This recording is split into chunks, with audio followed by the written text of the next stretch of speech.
tosses have thrown it out the door with their behaviour this week. They should be ashamed of themselves. They should absolutely look at themselves in the mirror and wonder what the have they been doing. They're hissing at us and calling us cheats in the Lord's long room, and they have the gall to say, talk to us about the spirit of cricket. Absolute bullshit. There's a big appeal that's hit him on the pad. He's out. Lions gone. New South Wales are 9 down. Onto Sydney Road, and it's hit a car. Oh, I think it's hit a car. What a way to bring up your 50. All you want is to leave it all behind. Now there is a simple remedy to stay fit for all eternity. Yeah. I think the beauty of someone like Davey or Aussie going through, a little bit of a lean patch late in their career, they've got out of it before. So they've got a good record of kind of dragging themselves out and finding their best. But like anyone else, you've got to be scoring runs, you've got to be taking wickets. So, we'll wait and see. But, he's obviously would like a few more runs. Again, going to that Schlenken series, his name was kind of thrown up there publicly, and he scored a double 100 and kind of showed how good he is. So I'm sure runs aren't too far away. Well, hello everybody, and welcome back to the Cricket Unfiltered podcast. That was Pat Cummins talking about the struggling top order, and in particular Usman Khawaja. And we have a lot to discuss, especially that struggling top order. Joining me is Damien Watson. Damien, welcome back after a couple of weeks. How are you? Yeah, it feels like a bit of a post-mortem, doesn't it, after that World Test Championship final? But good to be speaking with you. How are you feeling more than anything else? Yeah, look, I'm doing well. I think I've been going through a range of emotions since the loss for Australia. At first, I was trying to be magnanimous and supportive in the fact that, this is great for Test cricket. But as the days have gone on, I've gradually felt, that sick feeling in my stomach. And it's not so much this win for South Africa, but it is, I hope this doesn't open the floodgates and now South Africa just start winning all these ICC tournaments. It would be too tough for me to take, Damien. Yeah, but at the same time, they don't play as much Test cricket, and that's the ironic thing. We were speaking, weren't we, about 6 months ago, Menners, about the fact that they've rejigged the schedule, and a lot of those marquee Test match slots have seemed to have gone to the ether in favour of their local T20 competition. So that's the whole irony in all of this. And they claim the Test Championship final, World Test Championship final. I think it is good for the game of cricket in the sense that it does give a bit of hope outside the big three. And South Africa, I think it's a big moment for them in terms of sport. I mean, they came back into cricket and many other sporting codes, 35 years ago, Menners? Not even that, to see them gain a bit of success. Not only are they the World Test Championship final winners in cricket, but also the reigning World Cup winners in rugby union. So a boom time for them. Yeah, especially that first ever world cricket title is such a significant moment. And you mentioned that they didn't have a home test scheduled for another 18 months, so they can't even capitalize on this stunning success of the test team. And I think if I was Graham Smith, head of Cricket South Africa, I'd be trying to somehow get some kind of exhibition test match or something domestically next summer, because it's a real shame that they're not playing at home and the public doesn't have a chance to sort of come out and celebrate this win and maybe drum up some passion for Test cricket. But they've got the T20 competition. They're also doing a lot of work on their grounds ahead of the next 50 over World Cup in South Africa. So it's not going to happen a home test next summer, but that's so unique and peculiar that this world champion side will not be playing in front of their adoring public. All right, so let's get into all the headlines. A lot to talk about. Lots of domestic news as well. A huge signing in the Big Bash, which I cannot wait to talk about because I do bleed magenta just a little bit. But let's get into the in-depth fallout from the loss. So much to talk about. Since since I did the review, I've watched the press conferences of Pat Cummins and Andrew McDonald, and the Pat Cummins one was quite telling. He cited Australia's second innings as the key point where they let South Africa back into the game. So a bit of a pointed jab at the batters there from Cummins, saying that the batters could have put the game to bed by making a big score in that second innings, but we're 7 for 70 and we let South Africa back into the game. That's a fair call, I think, Damien. The bowlers bowled superbly in that first innings, dismissed South Africa for 138. Australia had every chance, if they just got off to a good start and grafted some runs, of really taking the game away from South Africa. Yeah, you're right. It's interesting with the conditions themselves. And I heard Simon O'Donnell speak about this on the weekend, Menners. Sometimes in England, the conditions can change so markedly. And when things open up for the batsmen, they can really cash in. And that's exactly what happened. But as we know, often when they prepare pitches and with the conditions over there in the early stages of a test match, you can capitalise with the ball. I think it was maybe a bit of good fortune in that respect. That might sound like a bit of a wistful way of describing the test match itself, but sometimes the conditions can play in your favour. And I think they got the rub of the green there a little bit, South Africa, but credit to them. They did take advantage. I don't know, did you notice much in the pitch when South Africa went out for that second innings? Well, it was mainly the overhead conditions that really changed. It was was clear blue skies. It had dried out a little bit, which was less seam movement. But I guess the frustration for Cummins is Australia just needed to hang in there a bit in that second innings, and then Australia could have benefited from the excellent conditions. But yeah, Cummins, so he made a pointed comment at the batters. He also talked about conditions changing a lot from days 2 to 3. And then he said, which is really, pointed to what could happen in the West Indies, that this new World Test Championship cycle that's starting is a bit of a reset. And Australia has to make some tough decisions in that top order after what happened. And they can't just say, oh, Marnus played a lot in the last World Test Championship cycle, or Usman Khawaja played a lot. They've actually got to rebuild a top 3. That's the problem at the moment. We haven't got a solid top 3, and it is so crucial to any test side. The great sides of the 2000s in Australia called it the engine room of Australian cricket because they set the tone. A good opening partnership sets the tone in the dressing room, positively and negatively for the opposition. If you can put the opposition in the back foot in the first session, we saw Warner at his peak do it a lot, but we haven't seen that for so many years. Since Warner's retired, we've had 5 different opening partnerships. Number 3 has been struggling. Marnus hasn't been at all dominating in test level. The runs he's just scrapped away. So Cummins is right. This is a reset, and they have to actually pick some specialist top order players.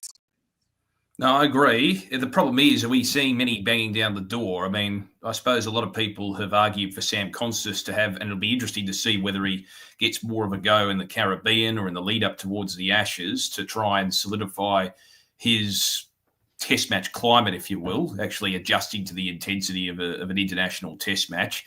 The thing is, though, with his style, is it going to be conducive to making big scores on a consistent basis? I'm not sure. That's where you make Damien, but Damien, I think the good thing is he's an opening batter. That's what he's done his whole life. And he makes hundreds. He's made hundreds at every level. So if they're going to back anybody, at least it's somebody who wants that role, who's grown up doing that role. And can't get much worse than what we've had recently.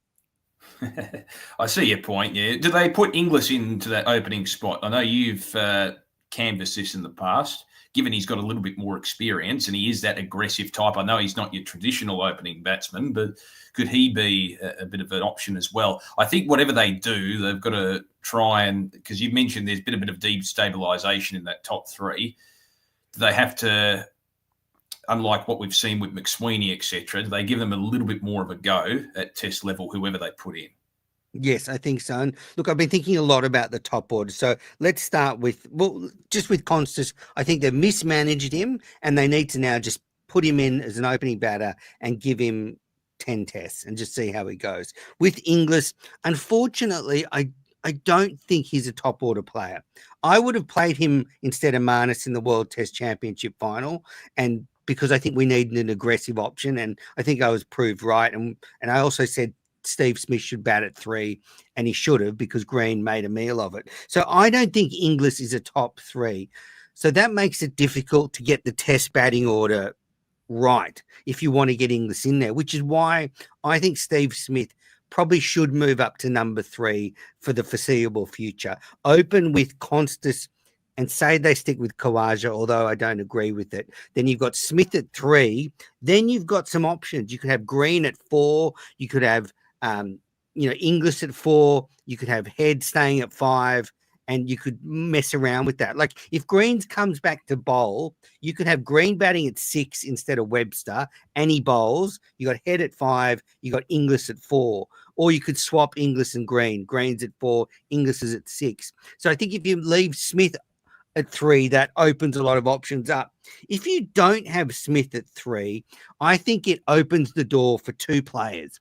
I think Nathan McSweeney, who we saw in the Test summer, very good player, bats at 3 in his stateside a lot. So you could bat him at 3, which is a natural position for him, and he's an organised top order player. The other one is Curtis Patterson, a guy who bats number 3 for New South Wales, who's had success at Test level, albeit very brief success, then has gone out and gone through a bit of a tough form stretch, has come back. I've never seen him hit the ball better. He's an out-and-out number 3 player who is used to facing the new ball. And that could be your options. And then you move Smith down to 4, but that does put the squeeze on the middle order. You've got Inglis, Head, Green, and Webster all vying for those last few spots in the order. So those last 2 spots, in fact. So it does put the squeeze on. So Smith is so important where he bats in the Ashes. As I said, if you push him up to 3, which I don't think they want to do, it does give you more flexibility. Otherwise, they have to look at specialist top order players. Yeah, and what exacerbates that squeeze too, man, is I think Bo Webster played a pretty pivotal role at certain stages during that World Test Championship final, and hopefully that does open the door to rewarding Shield form. He wasn't really even in the conversation a few years ago, and all of a sudden it's hard to kick him out. Just on the bowling, and you mentioned before, I think the bowlers certainly did their job. I've heard a few people out there, whether it be in social media, whether it be on radio talkback, suggesting that maybe they should have played Scott Boland instead of Hazelwood, for instance. And Hazelwood was still okay, but wasn't a massive contributor necessarily compared to what we've seen in the past. And he just came off a pretty big IPL campaign, it must be said. And it was a later finish for obvious reasons there. So do you think there's any merit to that argument or not? Well, no, I don't think at all there's any merit to that argument. Hazelwood is a much better bowler than Scott Boland. He has proven himself at Test level numerous times. He's a match winner in all formats, and I would never pick Boland above Hazelwood unless there was a fitness issue. I guess that does bring up a broader point, though, and I was actually listening to my good friends on the Grandstand Cricket podcast, Ed and Corbin, and they brought up the Australia's preparation for this Test match. And we saw it last year when Australia went into the first test against India. No real warm-up games for the skipper.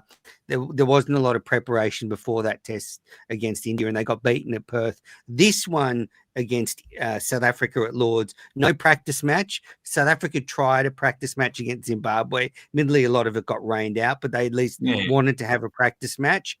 Australia was off playing golf in Scotland, then they were back in London, had a bit of a net. But I just wonder if they were battle-hardened enough for a deciding match. I wouldn't say Hazelwood or any of the players look particularly underdone. I mean, Pat Cummins took, 6 for 28 in that first inning, so you can't do much better than that. But I just wonder if they could have had a little bit of a sharper preparation with a bit more edge to it. I know they're not a fan of practice matches or long training sessions or that kind of intensity leading into a test match. The current attitude is save all that intensity for the game, but maybe they were just off a couple of percent, and it was a pretty close game, and that couple of percent could have been the difference. Yeah, I see your point, but I think South Africa, as you mentioned, a lot of that match against Zimbabwe got rained out. Weren't they virtually in the same boat? I don't think there was much of a difference between the two But the sides. point is, at least they tried to play a game, so they got a couple I of know, days but in. They got more. They got more than Australia in. That's for sure. It just seemed like they I were don't think it was a more huge. more intent on winning than we were. I think Australia was intent on winning, but maybe there was an element. And look, I don't want to say that the side was complacent necessarily, but I think when you get to the halfway point in that match, and I think most of the public were probably in this situation, they thought it was going to be a fait accompli from there. And sometimes that naturally does seep in. I'm not necessarily being overly critical by saying that. It's more just sometimes that is the attitude when you're on top and things are going well. You just lose that 1 to 2% of intensity, and maybe that did creep in. Yeah, definitely. Well, we need a sharp reset now because Australia is coming off the boil a little bit. We haven't had success in the recent T20 World Cups.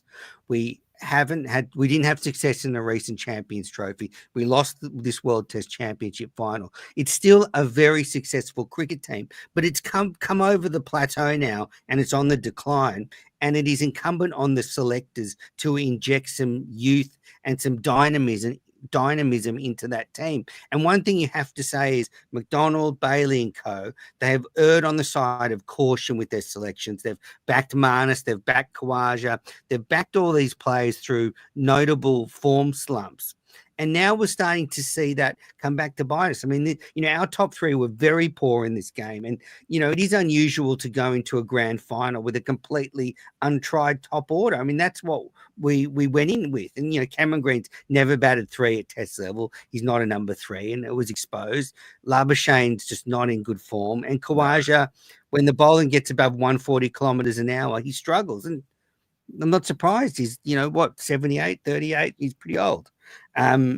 So yeah, the real With struggle. Labuschagne, just quickly, Meadows, do you think if Yeah. it was any other player, would he have been dropped? Given what's he averaging 28 over the last year and a half coming in? I think his head's on the chopping block for the West Indies tour. I think he only made the side because they pushed him up to opener in this Test match, and I don't think they got that quite right. It's such a shame because I do think he's a linchpin for this team moving forward. He's one of the younger players in his early 30s. He's a possible captain of the team in the future. And I think they should make the tough call and drop him. And we've seen it so often. Players get dropped, they go away and they come back better players. Look what happened to Kawaja. He was dropped and he's come back and had the best 5 years of his career. So they've got to be brave and make a decision that's better for the team. A couple of other things. Steve Smith got that finger injury. The reports are that it's going to be healed up probably by the end of the first test, but then he'll have to wear a splint for the next 6 weeks. Damien, this is my opinion. I would not be risking him in the West Indies with a splint on. You've got the Ashes coming up. I've heard horror stories of people having busted fingers that never repair properly. Think of Tim Payne. I would just send Smith home, get it better, and he's raring to go for the summer. It's just not worth the risk. Yeah, fair enough from a health point of view. Absolutely. If that is the case where there's a real risk of it being permanently damaged, I'll probably agree with you there. The only thing is maybe he has that desire to want to come out and play against the Windies and prove a bit of a point. Sometimes off the back of a loss like that, and we saw that in 2005 when Australia lost the Ashes series, they really wanted to prove a point against that World 11. I don't know if the World 11 maybe played to their absolute optimum in that series after the Ashes, but sometimes you got to make a statement after these types of losses when you're expected to win, even against an opposition which is probably lower or definitely lower in quality. And also, you go back to that Test match in Brisbane against the West Indies last year, Menners. I still think you'd want to have a reasonable squad out there or a reasonable 11 out there to make sure that they get the job done and send a bit of a message. Because if Australia lose a Test match in any of the three that have been played, I think that's seen as a bit of a failure as well. Oh, absolutely. I just think Smith's not worth risking if he's going to be wearing a splint. And then they'll be targeting him with short balls. What if he does damage and he's out for the Ashes? That would just be a disaster. Now, Andrew McDonald spoke Andrew McDonald spoke as well after the test matches, and he did say a few things about the West Indies test. He did foreshadow perhaps Travis Head opening in the West Indies. We've seen them play in subcontinental conditions, Head at the top of the order, and he said that is a possibility depending on the conditions. But he also said, so take this for what you will, that they also want to start bedding down an opening partnership for next summer. So it seems to me from the comments of Cummins at the top that they want Khawaja to stay in the team and play with Constas as the sort of senior pro, shepherding the young Tyro through his first little period in Test cricket. So, I think we'll probably see Constas and Khawaja in the team in the West Indies. And McDonald also said that Shield performances to begin next summer will matter. So there's a possibility for players like Marnus, for example, if they were to get dropped, could come back with a really strong Shield summer to start things off and get back in that test side. Well, Shield performances should always matter in my view. And yeah, it's an interesting one. And the same message was exuded last year, Menners, coming into the India series, except no one was really bashing down the door, aside from Constas himself. I mean, I don't think Constas was really on the lips of the mainstream Australian fan until the start of that summer. I think ultimately that's always going to be the case, where if you bang down the door at Shield level, you're every chance. Do you think if Khawaja has a serious run of outs then in the Windies Menners that he possibly isn't picked for the Ashes? It's a good question. I think it's a possibility, but at the moment, I think the favourite for him is to play against England and that be his final series, because Australia are in a bit of a quandary. They haven't been able to replace Warner.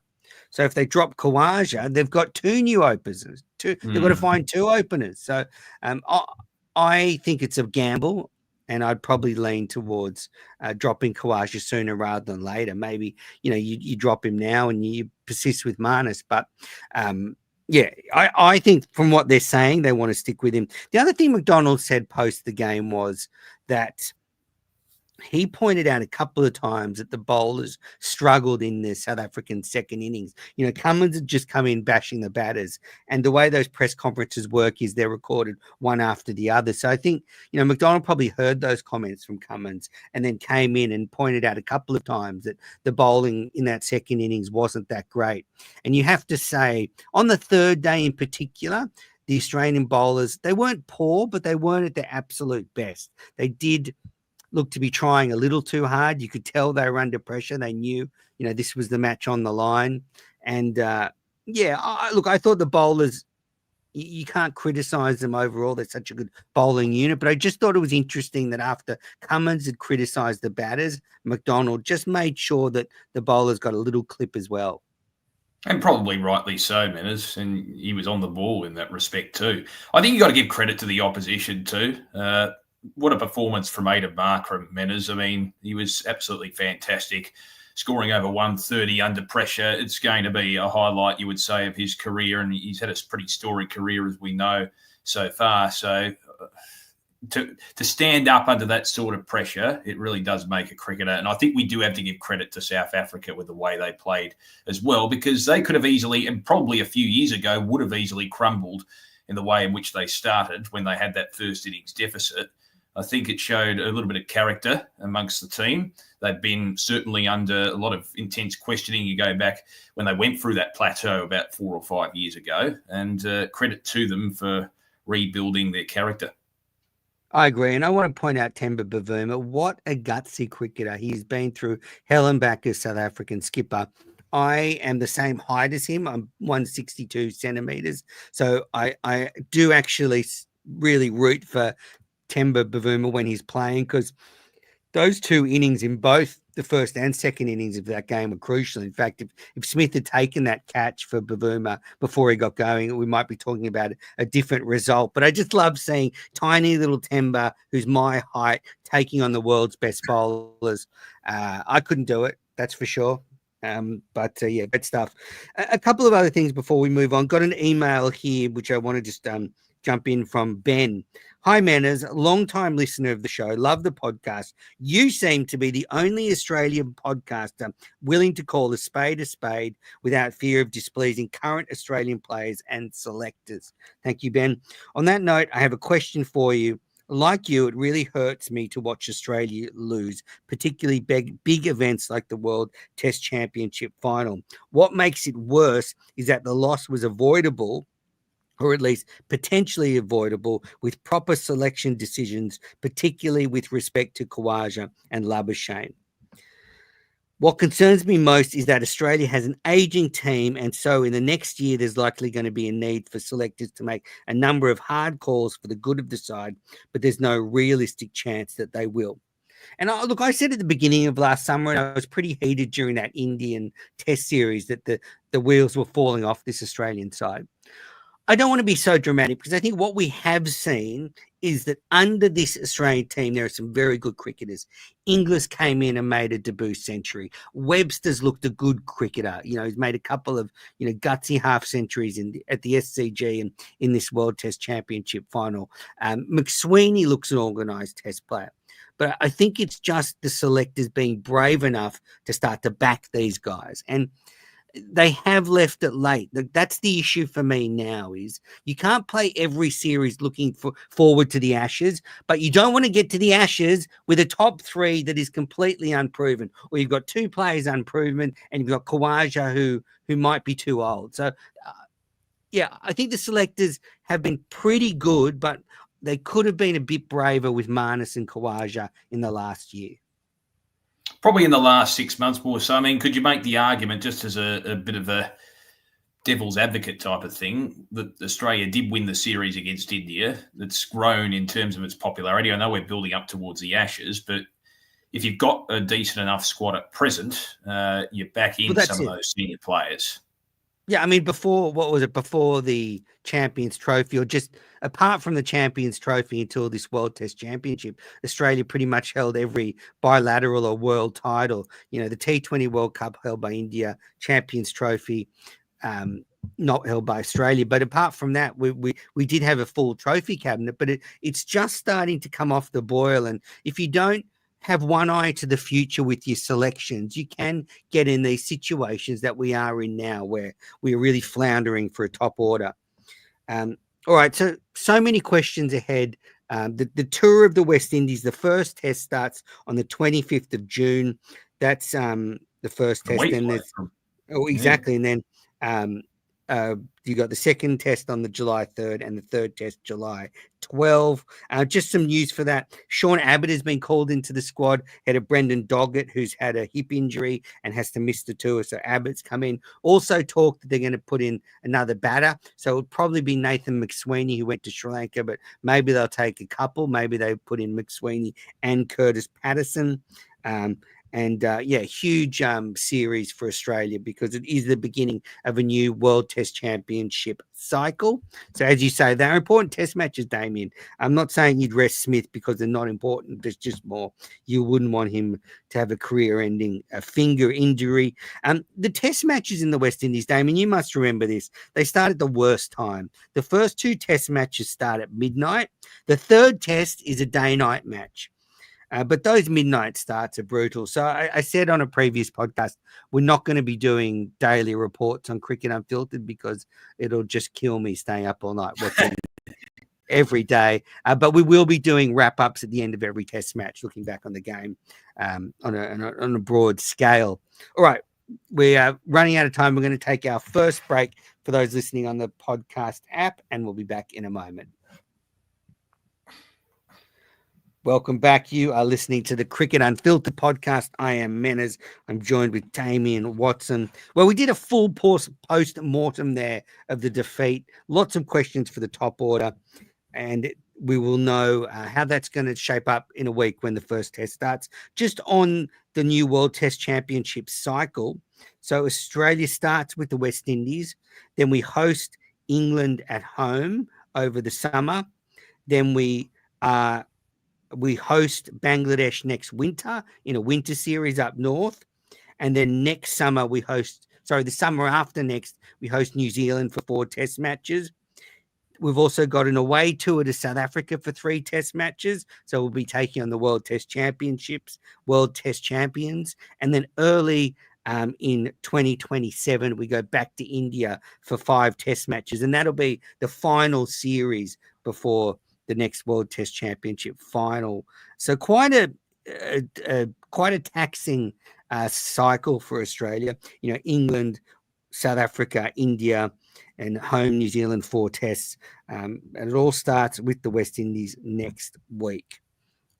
All right, let's turn our attention to the domestic competition. In BBL news, the Sydney Sixers have made a huge signing. Pakistan superstar Babar Azam has signed for the Sixers, and get this, he's available for the whole competition, including the finals. This is incredible, Damien. This is a great signing. Fantastic signing, isn't it? Because he's a name, Minners. He's a recognisable household name. He's got a bit of, I guess, charisma about him. I know he's not necessarily at times the most consistent player, but gee, when he gets going, and he's going to be very, very exciting. I hope he can deliver as well and get the crowd behind him as well. At the end of the day, Minners, there's a growing population of both Indian and Pakistan people here in Australia.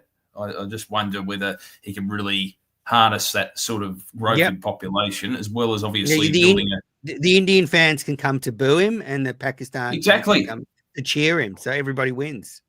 Well, they'll go and watch him though, man. Don't you reckon he's got that marquee status about him? So I don't know if they'll be cheering for him though, Damien. Well, doesn't matter. He's an entertaining cricketer, so I'm looking forward to it. It's fantastic for the BBL in general. This is probably the biggest signing for a while, maybe since De Villiers, you reckon? Yeah, it's a huge signing. I can't think of a bigger signing. And, you know, as a devoted Sydney Sixers fan, well, and I also go to every game, I can't wait to watch him. And I think this will be a huge boost for the competition. And all right, so this moves to my next thing. The BBL draft is on Thursday night, Australian time. We're recording this Wednesday night. And it is the draft that stops the nation. Everybody crowds around their TVs thinking, who's going to be in their Big Bash club this summer? That's facetious. In fact, most people don't know it's happening. And the rules around the draft are so complicated, it's hard for common fans to really get into it. But I've got something for you here. Jimmy Anderson has nominated for the Big Bash draft. If I was a Big Bash club, I would be signing him so fast. I would be getting Jimmy Anderson. He's still doing it in the T20 Blast. He's a marketing commodity. He's an ambassador. And a bit like Babar Azam, you know, you could go to cheer him or you could go to boo him, depending on if you still hate him. You know, so I'll be looking at someone like that. And I know that sort of doesn't speak a lot for the league, but I think those sort of Hollywood signings are worth it. Well, they bring crowds, Benders. And look, the crowds have increased, I guess, reasonably well proportionally over the last couple of years since we've come out of COVID. I think if you're going to continue to attract crowds and to get that trajectory going the right way, you need big names. I mean, that's what made the Big Bash what it became. It probably helped with the way it was marketed on television, but also 10 years ago, you had names like Murali and Kevin Peterson, Shane Warne in the early years, Brendan McCullum. You go and watch the cricket with some of these big names, and that's what has been lacking realistically over the last 5 to 7 years. I'd love to see Anderson play. So I hope one of the Big Bash clubs signs him in the draft. I don't think they will, but I hope they do. I don't think they will because they want to win the competition, and maybe he's not going to be a huge help to that, but I would definitely try and get him in there. The reason I say that is because you've got limited international spots. So do you want it to be used with Jimmy Anderson? I personally think he could do a great job with. We saw Peter Siddle bowling so well, and he's almost the same age as Jimmy. A couple of other news. So the IL T20, the T20 competition in the Emirates, that is now being played December into early January. So there's a feeling that a lot of players could come from the IL T20 to the end of the Big Bash. So it used to be the other way around. Last year, a lot of our players would start in the Big Bash and they'd go to the IL T20. Might be the other way, which I actually think the other way works better. You want them at the end of the competition. You want them at the business end of the competition. But Conversely, the SAT20 is now moved forward and starts on Boxing Day. So all players contracted in the SAT20 won't probably be available in the Big Bash. So anyway, Big Bash draft Thursday night.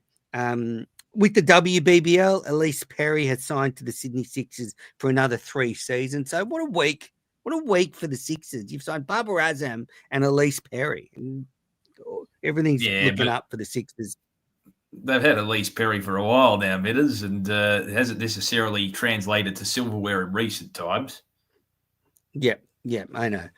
But Matthew Mott is the new coach for the Sydney Sixers, and we saw how well he did with the Australian women's team. So I'm expecting big things from the Sixers in the WBBL. Just staying on women's cricket, overnight, the ICC released the Women's World Cup fixtures for October this year. And interestingly, they have scheduled a game, India versus Pakistan, Sunday, October 5 in Colombo. So, there was talk, Damien, after the recent conflict and the terrible scenes between India and Pakistan that maybe they weren't going to play each other in ICC tournaments. Well, in the Women's World Cup, they've been scheduled to play each other. And at this stage, there's no reason to think it won't go ahead, which is a good sign for future men's tournaments as well, because you do want to see India and Pakistan playing each other in cricket. And it'd be a big loss if we didn't get to see that. Do you think they're using it as a bit of a litmus test? If it's well received, well, play on when it comes to India and Pakistan matches in the future in the men's in those ICC tournaments? Absolutely. I think this is maybe a soft sort of test and see how it goes. And if it doesn't go well, then they maybe don't do it in the Men's World Cup. Just on the BBL as well, Dan Cherney is reporting that Shaheen Shah Afridi might be headed to the Brisbane Heat, another superstar for the Pakistan team, left arm opening bowler. We could see him play for the Heat. And Cherney had an interesting factoid that you couldn't have a Suravaji Avanchi type situation in Australia where we could play players under 15. In the Big Bash or the WBBL, you can't play players under 15, so that's a cutoff. Do you think they should look at that, Damien? It's an interesting one. I think maybe things have changed since we had the 14-year-old star in the IPL. Maybe there's an element for change there. Having said that, it's still a lot of pressure to be heaped upon a young person, so I reckon there's scope for change. I think we have the resources to make sure that it's not too overwhelming for a player.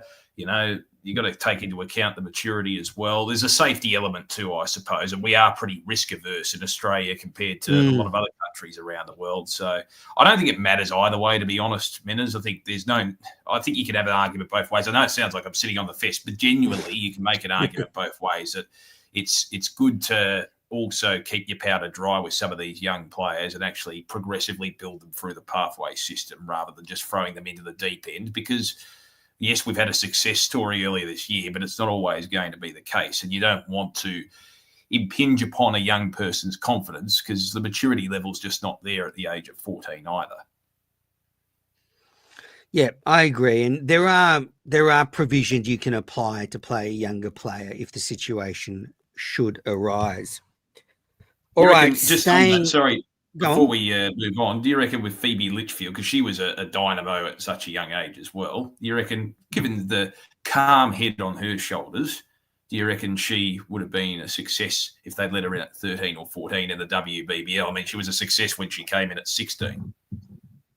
Yeah, maybe. Absolutely. I think there's an avenue. I've seen some really talented female cricketers that are 14, 15. Kiva Bray was 15 when she played in the WBBL last year. So Amy Smith, I think, was 15 when she started might have been in the WNCL. It was very, very young as well. A couple of young players. All right, staying with T20 cricket, Major League Cricket is back, the American T20 competition that I love, mainly because it's in a very friendly time zone and there's a ton of Australians playing in the competition. It started off at Oakland Coliseum, which is, in fact, where I saw my first ever MLB game. And it's interesting. That was all. Yes, and they're not there anymore. And that was always joked as being the most rundown MLB stadium in the competition. And I remember going there, and it was pretty run down, but it looks good as a cricket stadium. There's funny dimensions. There's a couple of really short pockets, and I think the longest boundary is about 70 meters. So not fun for the bowlers, but it looks like a proper sporting arena. It looks good on television. And I think that's really important for T20 cricket. You want it to look good. It's been pretty empty. I mean, it's a huge coliseum and there's not many people there. So they've started at Oakland, and then from there they moved to Dallas, where we saw a lot of great T20 games there during the T20 World Cup. That's a really good game in Dallas, really good ground in Dallas, probably the best cricket ground in America. And then they go to Lauderhill in Florida to play some games as well. So playing in 3 locations. On the opening day, Finn Allen smashed 151 of just 51 deliveries for the San Francisco Unicorns. It included 19 sixes, so that gives you an idea of those short boundaries at Oakland Coliseum. It's the fastest 150 in T20s, bettering Brevis's record of 150 off 52 balls, and it only took him 34 balls to bring up his 100, the second fastest in a T20 franchise league. So, huge start from Finn Allen. As I said, the 19 sixes, the most by anyone in an innings. And the Aussies have been all over this tournament. Jake Fraser-McGurk scored 88 off just 38 balls with 11 sixes. Xavier Bartlett, who's not known for his batting, won a game for the San Francisco Unicorns, smashing 59 of 25 balls to rescue them from a perilous position to a successful chase. And then today, Glenn Maxwell smashed 106 not out of 49 balls for the Washington Freedom in their win over the LA Knight Riders. Yeah, I've been loving the MLC, Damien. It's very exciting. Aussies all over it. Jack Edwards took a few wickets today. Great stuff. Maybe so, but would you like a bit more of a contest between bat and ball? I mean, sometimes, look, I enjoy big hitting. Such Don't a get wet me blanket. started. Jesus. I'm just saying, you want a bit more of a challenge, I would have T20 thought. cricket. Yeah, I know it's T20 cricket, but yeah, I don't know. As a purist, I want a bit more of a challenge. And I know the dimensions obviously help out too, but yeah, it's just... Yeah. The dimension, you do not want to be a bowler at that Oakland Coliseum. No. There's a couple of boundaries that are very, very short. Very short. But I think we'll see a better balance. I know Dallas has normal size boundaries. Lauderhill, I can't quite remember, but I can't imagine they'll be as short as Oakland Coliseum. I don't really mind. If you want to market it to Americans, they like big hitting, don't they? So I can understand. Yep. No, it's been really good on television. I've enjoyed it. And it's on Channel 7. 7 Plus. So, yeah, it's on 7 Plus. So I didn't realize that. So, actually, you know what about the West Indies tour? The news we didn't get to talk about, and big news, and we love talking about broadcasting, is ESPN are covering this West Indies tour. Yep. And it's actually a really good result for cricket because ESPN is on KO and Foxtel, so all those subscribers have it. But also ESPN is on Disney Plus, so a whole other market of people have access to it. And it's on, I think, another TV service. I can't remember the name, maybe Fetch TV, but it's on a few platforms, ESPN. So although it's on at a terrible time zone, at least people will know it's on. And the third test starts at 4:30 a.m. So when people get up, they'll be able to watch the end.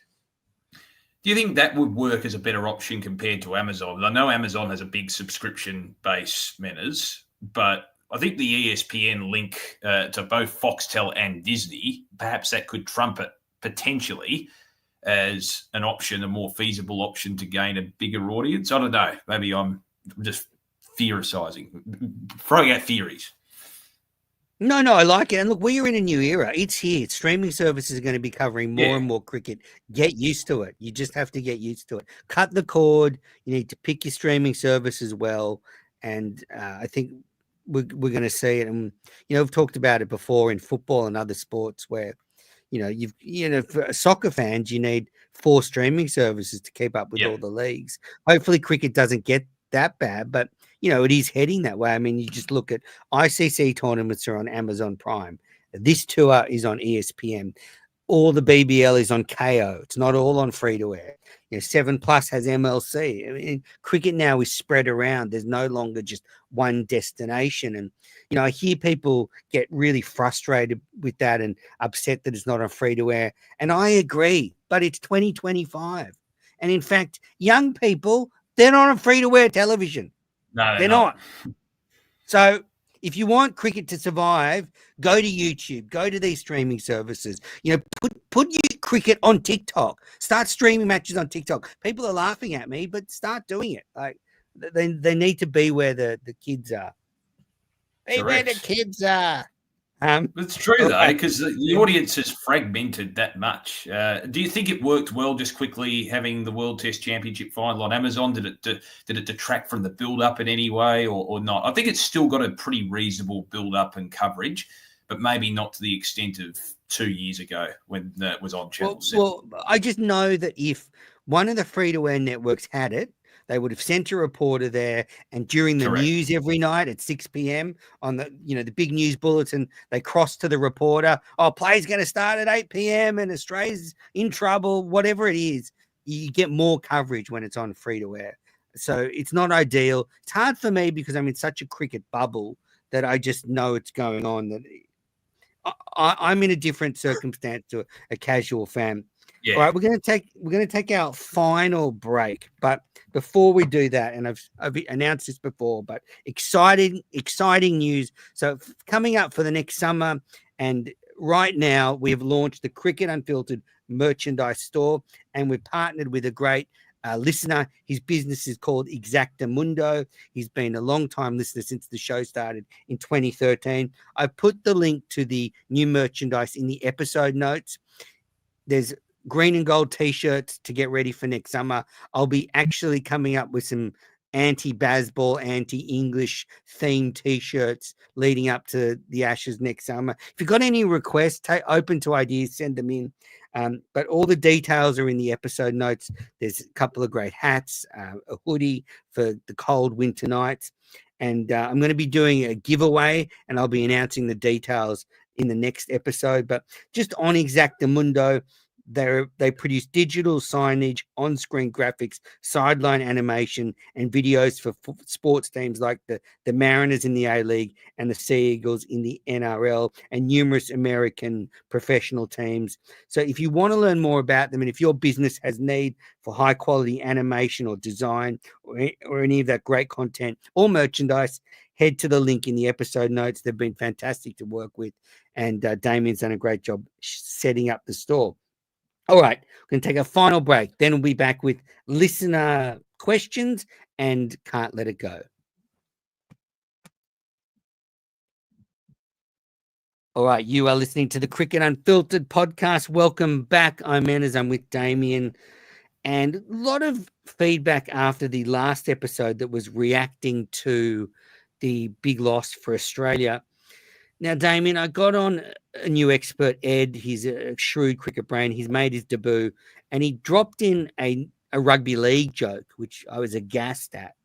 But the listener, Santos, said, "It's like Billy Slater is a selector," was the best line he's heard in a while. I didn't get it because I don't follow NRL, but I let that one through the cracks. Oh, Steve got, yep, good. State of Origins on at the time of our recording, Manners, so I can appreciate that. You'll be able to watch the second half. Steve Goldberg, the paucity of Australian batting talent is absolutely alarming. Compare this to India, huge concern. And look, as I said before, I actually am positive about the future of Australian cricket. I do think the talent is there. They just need to put the people in the right positions. Lee has said the same thing. Batting needs sorting out before anything. And then the YouTube comments, and this was some interesting comments.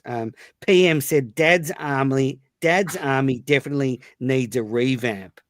And it made me think of those days, Damien, when England would send like Gadding and Gooch and Gower and all these old Eddie Hemmings, all these old blokes down here. And Australia's doing the same at the moment. They're backing age over youth.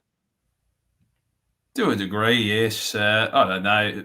I still think Boycott towards the back end, Hebbings towards the back end, Graham Gooch towards the back end. They just seem older than our current older crop. That's true. That's true. Regional variation directed at me. Good to see that Whopper Manners taking a loss. I think he meant to write Wanker Manners taking a loss, but he misspelt it and said Whopper instead. So if you're going to You don't insult me, mind being described as a whopper? no, at least get it right. I mean, if you want to call me a wanker, do it. I'm not going to be worried about that. And it was a tough loss. I've danced on the South African grave a lot. I mean, my best memory is that 1990 World Cup semi-final. Having been there on the sideline for the run out, it's sad to see that hoodoo go. Siraj, a hat trick of ICC tournament losses for Australia. And I mentioned before, Damien, that as good as Australia's done, it's just starting to cool off. And this is where we see the test for the selectors. This is where you see the magic. Can they get it right? Can they be brave? Yeah, regenerate without absolutely bottoming out. Like we Andre, did after the Ra era. Exactly. Andre has said, don't stress, Australia are still the best team on historical grounds. And that's right. And when I had Tim Wigmore on here, and just while everybody's talking about South Africa winning, Australia are by far the most successful cricket team ever. We have won, I think our winning rate in Test cricket is like 50% more than the next team. So just, you got a long way to go. Any team trying to catch us, you got a long way to go. And here's someone RM saying Aussie picked their best side available and SA hammered them. I don't know if they hammered us. So now we are the second best team. Just accept that and have a few beers, mate. Well, I appreciate the sentiment at the end. I wouldn't say Australia is second best, but you know, like Australia has been near the most consistent test side in the last 4 years, but I don't think there's been a clear dominant test side. At times, India have been the best team. Times Australia maybe been the best team. But yeah, great comments. A lot of reaction after that huge loss. All right, let's get on to Can't Let It Go. The little bits of cricket news you just can't let go through to the keeper.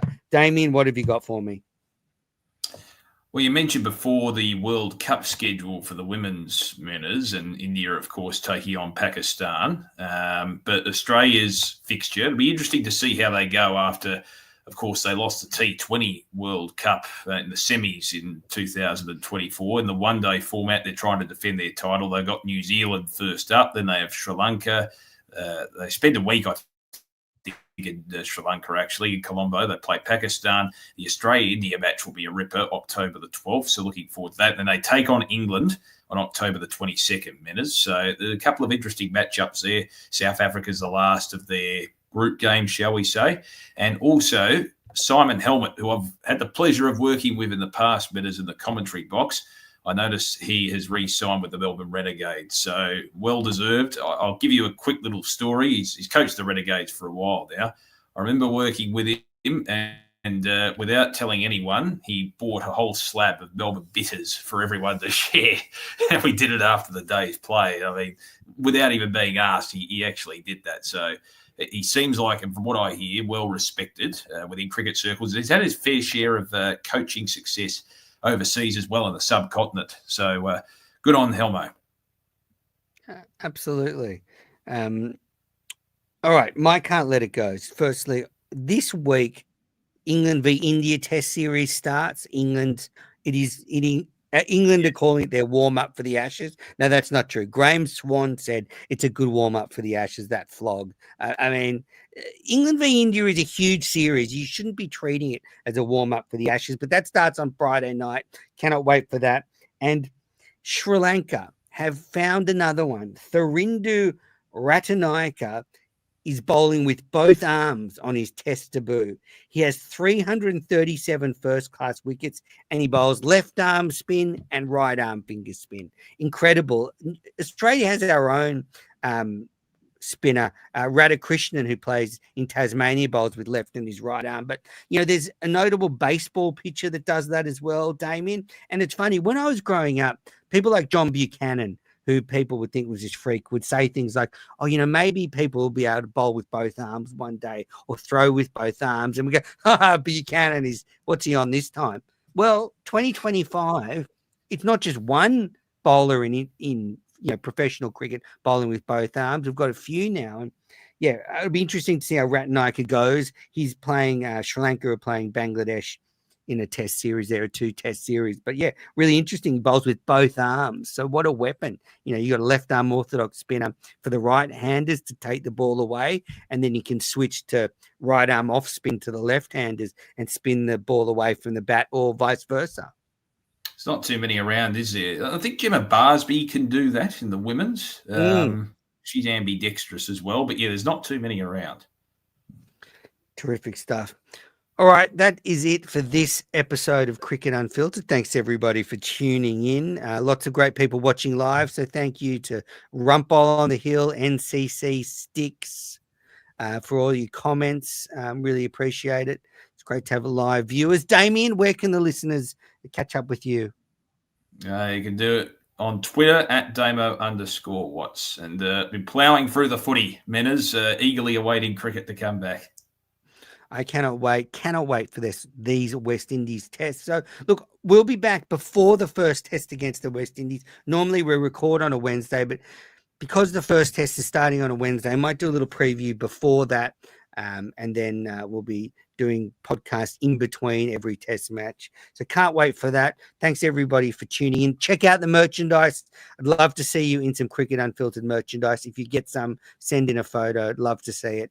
All right, bye-bye.